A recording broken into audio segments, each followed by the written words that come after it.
નશો કરેલી હાલતમાં અકસ્માત સર્જનાર વિરુદ્ધ કાર્યવાહી. મકરપુરા પોલીસે એસઆરપી જવાનની કરી ધરપકડ. વડોદરા શહેરના મકરપુરા પોલીસ સ્ટેશન હદ વિસ્તારમાં હજીરા પાસે આજે એક અકસ્માતની ઘટના બની હતી, જેમાં એક કાર ચાલકે નશો કરેલી હાલતમાં અનેક વાહનોને અડફેટે લીધા હતા, જેના કારણે સ્થળ પર હાજર સૌ કોઈ લોકોમાં રોષ ભભૂકી ઉઠ્યો હતો.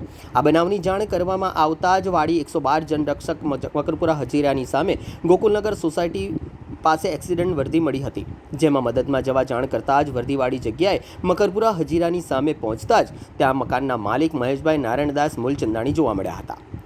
તપાસ કરતા એક ચાલકે તેની કાર અથાડી હોય અને તે કાર ચાલક દારૂ પીધેલી હાલતમાં હોવાનું જણાઈ આવ્યું હતું. તેમજ કારમાં તપાસ કરતા એક પ્લાસ્ટિકની બોટલમાં દેશી દારૂ પણ મળી આવ્યો હતો, જેથી આ આરોપીને પકડી તેના વિરુદ્ધમાં એક્સિડન્ટ કરવા બાબત તથા પ્રોહિબિશનનો મુદ્દામાલના કબજાનો ગુનો નોંધી તાત્કાલિક કાયદેસરની કાર્યવાહી હાથ ધરી છે.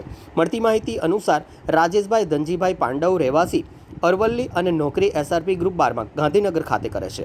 હાલ તેઓ વડોદરા ખાતે એસઆરપી ગ્રુપ 9 ખાતે એસડીઆરએફની તાલીમ માટે આવેલા હોય આ અકસ્માતની ઘટના બની હતી.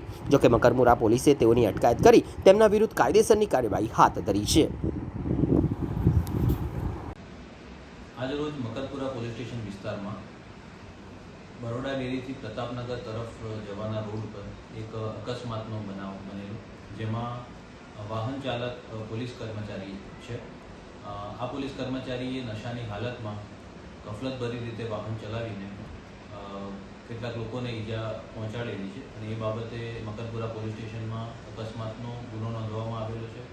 આજે વાહન ચાલક પોલીસ કર્મી છે, એનું નામ છે રાજેશભાઈ ધનજીભાઈ પાંડવ અને તેઓ એસઆરપી ગ્રુપ 12 ગાંધીનગર ખાતે નોકરી કરે છે અને એસઆરપી ગ્રુપ 9 ખાતે એક તાલીમમાં વડોદરા ખાતે આવેલા હતા અને આ અકસ્માત બાદ પોલીસ દ્વારા એમનું વાહન ચેક કરતા એમના વાહનમાંથી એક દેશી દારૂની બોટલ પણ મળી આવેલી. તેમના વિરુદ્ધ કુલ 2 ગુના દાખલ કરવામાં આવેલા છે. એક અકસ્માતનો ગુનો છે અને એક દારૂના પોઝેશનનો પણ અલગથી ગુનો દાખલ કરવામાં આવેલો છે અને પોલીસ દ્વારા તાત્કાલિક સ્થળ પર પહોંચીને નશામાં વાહન ચલાવનાર પોલીસ કર્મીને પકડીને તાત્કાલિક કાર્યવાહી કરવામાં